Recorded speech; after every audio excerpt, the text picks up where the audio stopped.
This podcast is supported by Progressive, a leader in RV insurance. RVs are for sharing adventures with family, friends, and even your pets. So if you bring your cats and dogs along for the ride, you'll want Progressive RV insurance. They protect your cats and dogs like family by offering up to $1,000 in optional coverage for vet bills in case of an RV accident, making it a great companion for the responsible pet owner who loves to travel. See Progressive's other benefits and more when you quote RV insurance at progressive.com today. Progressive Casualty Insurance Company and affiliates. Pet injuries and additional coverage and subject to policy terms. Honey Bunches of Oats es la forma perfecta de empezar el día con tu familia, con hojuelas crujientes y miel de verdad que a los niños les encanta. Además, deliciosos trozos de granola, nueces y fruta que todos van a disfrutar. Honey Bunches of Oats es para todos. Toca el banner para saber más.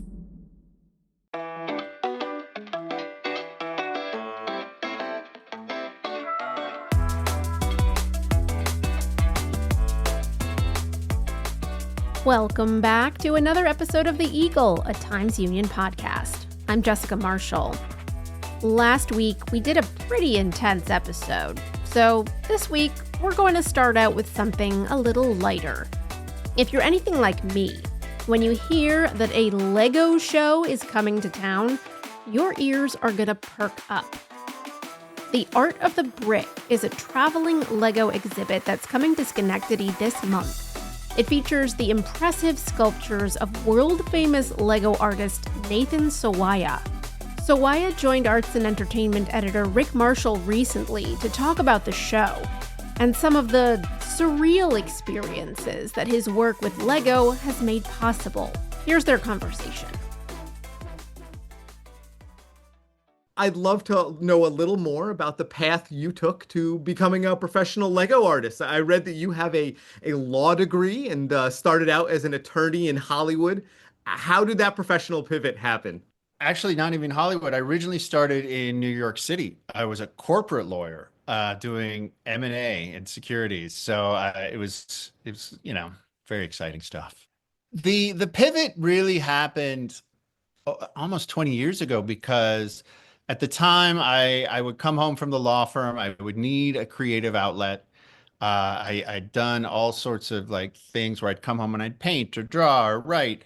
And it was one day I started focusing on sculpture, and I did traditional media like clay and wire. And one day I thought, what about this toy from my childhood? And I started experimenting with Lego, and it kind of took off. I put a little website together, and it was the day that website crashed from too many hits. And I realized, wow, there's really something to this. I need to explore this as a real profession. And I eventually would leave the law firm behind and become a full-time artist. Do you remember maybe the first thing you created with Lego that made you feel like, hey, I have a future in doing this? Well, I mean, I can go back to my childhood and, I was always creating. I had Lego as a kid. My parents were very accommodating in that I was allowed to have a 36 square foot Lego city behind our couch in the living room. So it made for a great conversation piece when the neighbors came by. And so there was always that part of my life where I was building with Lego. I even had Lego in college. I mean, I kept it under my dorm room bed. My roommates never knew it was there, but I had it. It was, again, later in life, I would rediscover it as an art medium, which kind of changed things for me. The Art of the Brick has been to so many cities around the world at this point. I'm sure some aspects of it have changed or, evolved over time. What can we expect to see in Schenectady? Yeah, I like this show that's coming to Schenectady. So there's multiple exhibitions and they have different pieces, and some are the same, some are different. We're always changing what's coming. This is an exhibition that really touches on a great broad spectrum of my work. From very early on, you'll see some pieces that are, I don't want to say simplistic, but very representational pieces. Like one of the first things I ever worked on was like an apple. Right? Like I'm sitting in my apartment in New York City and I'm like, can I build an apple out of Lego? Not just a picture of an apple. Can I make a round apple? And then can I make that apple the size of a basketball? That's how I got started. Very representational pieces. So some of those are in the exhibition. There's some whimsical pieces. There's a dinosaur skeleton that's over 18 feet long, very fun for kids, but also, there's an engineering aspect to something like that. as well as some art history pieces that where I've taken famous works of art from all of art history and tried to replicate them out of Lego. There's a lot to see. There's something for the whole family. There's some whimsical pieces, there's some historical pieces, but it's all made out of Lego. Having seen some of your work before, I've always been really struck by the level of emotion you can evoke with Lego installations, which isn't something we normally, associate with Lego. We see, a lot of people see it just as a toy. Has Right. using Lego shaped sort of your understanding of art and like the mediums we creating? Because I feel like it must. Yeah, for sure. I mean, when I got started, in fact, it was only thought of as a toy. I would go to art galleries and say, "Oh, I create art out of Lego," and I kind of get laughed out the door because, back then, I think people just focused on the idea of what they saw at a toy store, cars and trains and castles. And so it took a while for the art world to kind of accept this idea that Lego could be an art medium and that I could take this toy, but use it to create human forms with emotion and get a reaction from people. And now you see Lego as an art medium in many different places. Many different artists are using Lego. You go to Art Basel, you'll see Lego. I mean, it's become an accepted medium in the art world, and for that, it's pretty amazing from where it was 20 years ago. If you had to come up with a number for, the amount of bricks it took to create the exhibit that's going to be there, how many do you think sort of it encompasses? It's well over a million, easily over a million bricks. Yeah. And that's saying something. I keep about 10 million bricks in my art studio at any given time. I read somewhere that you might have the single largest collection of Lego bricks by any one person. Do you Uh, think that's the case? yeah, I don't know. I don't know. I do keep quite a bit. As Lego becomes more and more popular, there are more and more builders out there, and I would be hesitant to just claim that title without any research. I like to keep a big inventory for me because it helps me with my work, right? Like if I get an idea for something, I want to be able to just grab the bricks and start building. I don't want to have to order it. When I order bricks, it's like a 4 month process for when I actually place the order with Lego and actually get the bricks. Now I'm buying them just like everyone else, but I place them directly with the company. It takes about 4 months before they ship them over.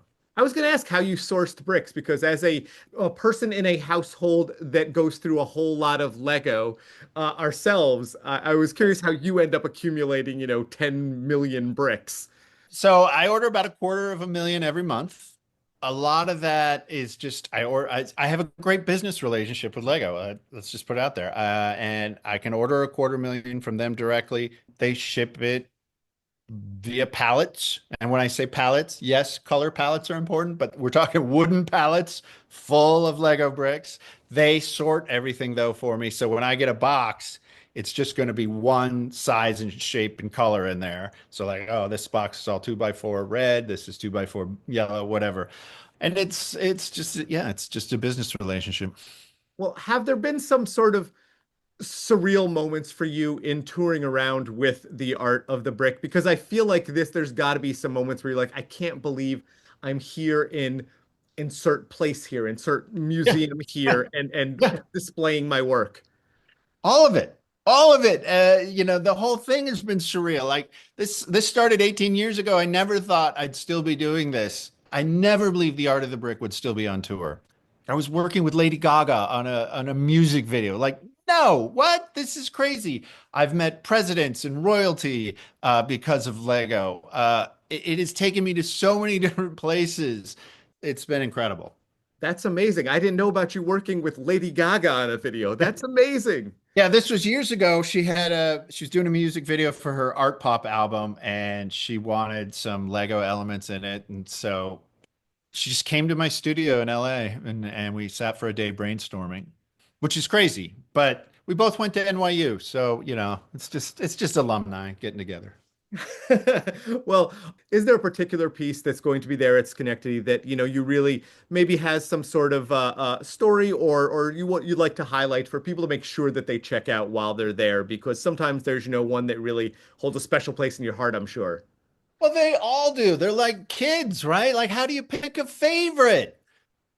I'm just happy to go. I think the fact that yellow will be there, which has become my most iconic piece. More people talk to me about that piece than anything else. That's the big piece for me, and the fact that it's going to be there is exciting. So there hopefully is a lot for people to look at. This is awesome. We're looking forward to seeing you here. But one of my last questions for you is, in your line of work, how do you cope with the injuries that occur when one steps on Legos? Because I feel like this must happen with you more than anyone else. And as a person in a household with lots of Legos lying around, I feel this. I don't even feel it anymore. I've done it so I could walk across this floor barefoot right now and be fine. No, I mean, I really am used to it at this point, and it's just part of the job. And kids just pick up your Lego bricks at the end of the day, and then you don't have to worry about it. Well, Nathan, thank you so much for chatting with me here, man. It has always been great to connect with you about your work and your art and all of the amazing things you're working on. You too, Rick. The Art of the Brick is coming to Armory Studios NY in Schenectady on August 7th. We're going to take a short break. When we come back, we're going to talk about the impact of the nationwide immigration crackdown on New York's farmers.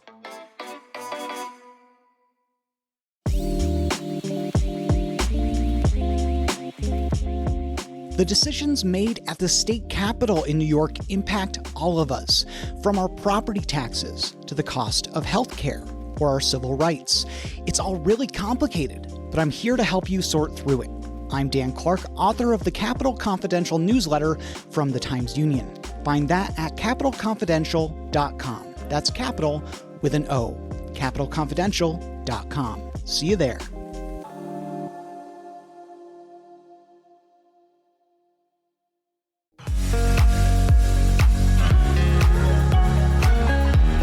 If you're enjoying this podcast, take advantage of all the Times-Union has to offer and support our efforts to bring you award-winning journalism by becoming a Times-Union subscriber today. Go to timesunion.com/subscribe.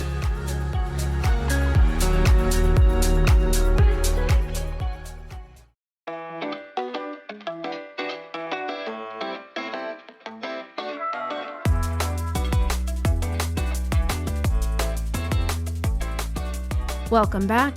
You're listening to The Eagle, a Times-Union podcast. I'm Jessica Marshall. New York farmers are raising major concern about the Trump administration's immigration policies. Reporter Kelsey Brown recently spoke with some farmers and farm workers about that impact that they're feeling, and she joins me now on The Eagle to talk about what they told her. Your headline is pretty clear. The farmers that you have interviewed are warning of, quote, catastrophic consequences of anti-immigration efforts. Before we get into what they're actually saying, can you kind of paint the picture for us of the situation at large? Farmers in New York State and across the country rely pretty heavily on foreign workers, right? Paint that picture. What does that look like?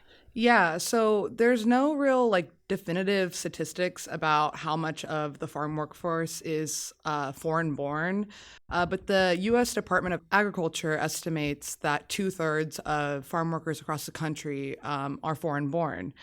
In New York, this is kind of separated into two different categories. There's seasonal farms who largely use H-2A visas to employ farm workers. So this is a federal program. People apply for seasonal workers. They come from all different countries. A lot come from Latin America. In New York, we see a lot of Jamaican workers coming. What does seasonal mean exactly? Is that, they come for a particular season, like apple season, or, how does that look? Yeah, so there's a really extensive application process where you have to detail how long they'll be here, specifically what they'll be doing, and they're not allowed to stray at all from that. And they can't stay, I think, longer than 10 months. So for year-round farms, like dairy farms, they aren't eligible for these types of workers. We tend to see higher population of undocumented people working for dairy farms. So that is where you went with this story in part. You talked to a dairy farmer specifically about this. I mean, what is that dairy farmer saying? Yeah, so he has I think 2,200 cows that have to get milked twice a day to keep them healthy and in production. And he said, I mean, American workers just don't want to do this type of labor. He has 36 full-time employees, and he estimates that 2/3 of them are foreign-born, which, kind of goes with the statistic from the USDA. And he said he doesn't really know how many are undocumented or could be, because many of these people who are undocumented forged their documents. And Kim said that there's just limitations on how much he can question it and push for it. So he just takes the paperwork as is. But if ICE came in and did a full sweep on him, he said that his farm would, in a matter of days, it would not be operable. The effects of this really are dire. I mean, there's been farms throughout New York State, a little bit outside of our capital region, who have experienced this. I talked to one farm who didn't want to go on record, but was saying how devastating this was when she had an ICE sweep, and I think they took 14 of her workers. So this is happening already to farmers around the state and the country, where they're coming in and they're taking away people who maybe forged their documents here illegally. Like, this is happening, like, right now, right? Yeah. I talked to one attorney that's based in Albany who's preparing business owners and farm owners for this, and just trying to inform people about the proper protocol when dealing with ICE, being able to tell the difference between a judicial and an executive warrant. Because a lot of times ICE are going into these businesses with not the proper documentation that they need to be able to enter a private property. But because it is such an anxiety-inducing situation and they're showing up with masks and guns, people comply when they actually have rights that they don't have to comply with. Now, you also talked to Laura Tenike over at Indian Ladder Farms. They have seasonal workers, right, that use that particular visa, but at the same time, so Indian Ladder Farms is really reliant on the H-2A visa program. They typically employ about 14 employees a year from Jamaica. And Laura was explaining that they've had the same families come decade after decade. So it's really the model that their business is built off of. Laura's main concern, too, was more people trying to source H-2A visas would impact her business, because there's a cap on how many workers they allow in the U.S. On this program. So if she's not able to get her 14, seasonal workers, it's a real big issue for her. From September and October is the peak of apple season, and it's when Laura makes most of her annual revenue. Apple season is kind of a big deal here in New York. Yeah, so she has 30,000 trees that have to get harvested in that 2-month period. And she doesn't have the time to train a new workforce. Like I said, these people have been coming to her farm for decades. So they know their way around the property. They're managing the farm. They're not just like farm workers. They're managers too. Like they are really embedded in the agricultural system for this farm. So having to bring in a new team of people just would slow her down. And like she made the point of saying, it isn't that like Americans are lazy or don't want to do this work, but simply like seasonal New York farms don't have employment for people year round. And if you're a New York resident, you need to work year round. Mm-hmm. So it is very reliant on this immigrant workforce. I mean, what are the farmers saying is going to be a solution? Are there any like legislative efforts that they want to see, or they just want to kind of, I don't know, see ICE stop sweeping their farms? Like, what are they saying needs to be done to help them? Yeah, so I think one of the things is, like I mentioned, this LJ Diarigo, who is an attorney in Albany, is just trying to inform people of their rights so they can pass that information on to their workers and just help them be armed with information, basically. Yeah, another thing that Amanda Powers, who's director of communications for the New York Farm Bureau, brought up is that they've been pushing for decades for a year-round guest worker visa program. Give people, more legal outlets to be able to work in the U.S. You also talked to one of the guest workers who works on a farm, a Jamaican guy who works on a farm and has been working there since like the 80s. What did he have to say? Kenneth has been a H-2A worker since 1987. He originally came to Florida and was doing work with sugar canes. He's kind of been to different states, but he's been in New York the last 3 years. He's at Cahoon Farms, which is in Walcott, which is outside of our typical coverage area. Mm-hmm. But it was kind of difficult to connect with these farmers. A Western New York farmer. Yeah, Kenneth works when he's in Jamaica for the local government in Jamaica. He helps like get roads for people and get access to clean drinking water. But coming to the U.S. allows him to get a higher wage that he's able to help supplement his income that he sends home. If you are a worker, a foreign worker, and you want to apply for the H-2A visa, what is involved in that? Like, what is that process like? Yeah, so it is a very expensive process because the farmer has to pay for everything from the flight to providing housing for them. If they need any type of transportation while they're here, they have to provide that. But for these seasonal farmers, I mean, it's still more affordable than having to have somebody year round. Mm-hmm. But then there's also like, when I talked to Kenneth, mm-hmm. he brought up that there's been a lot of, mistreatment of these workers for a long time. And it's gotten better in recent years because there's been some unionization efforts from the United Farm Workers. Mm-hmm. But his experience has been, difficult. He had this really intense foot injury that he got on the job. Kenneth mentioned his injury, and then the other worker that he cited who had been poisoned by the pesticides and then forced to work, before he was fully healed. Like, there's situations like that. Yeah. Yeah. So, it can be a really useful program. Obviously, seasonal farms are really relying on this, and these workers from other countries are also relying on it. But it could also easily have some type of mistreatment for these workers. Sure. What else is important for people to know about the reporting that you did on this? The impact that deportation and just heightened enforcement about immigration would have on the farm workforce impacts everyday people. The Comptroller Office of New York noted that from 2017 to 2022, New York's farms' gross income increased by 47.8% to $8.5 billion. Despite that, New York farms are really struggling. We've lost 14% of our farms, 9% of our farmland at a rate that's faster than the rest of the U.S. So making it more difficult for farmers to be able to succeed is just something that would have drastic impacts on everybody. Mm-hmm. Amanda Powers from the New York Farm Bureau said simply, fewer employers making fewer products on fewer farms, you're going to see higher grocery prices. Mm-hmm. So at the end of the day, this will impact consumers and just our ability to get locally grown food. Reporter Kelsey Brown just wrapped up an amazing year here at the Times-Union as a Hearst Fellow. She's on now to a stint at our sister paper, the San Antonio Express-News. We wish her the best of luck there, and we are going to miss her so much here in the newsroom. For more on Kelsey's reporting on New York farms, and for all of the latest news and features, head over to timesunion.com. And do not forget to check us out on our social channels. There's lots of great stuff there, too. That's it for this week.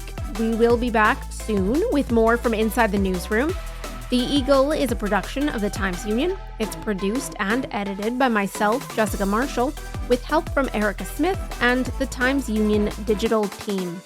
Our music is Flyin' by Top Floor. Special thanks this week to Rick Marshall and Kelsey Brown for their contributions to this episode. Got questions or comments about the Eagle or any of our Times-Union podcasts? Email us at podcast@timesunion.com. Look forward to hearing from you.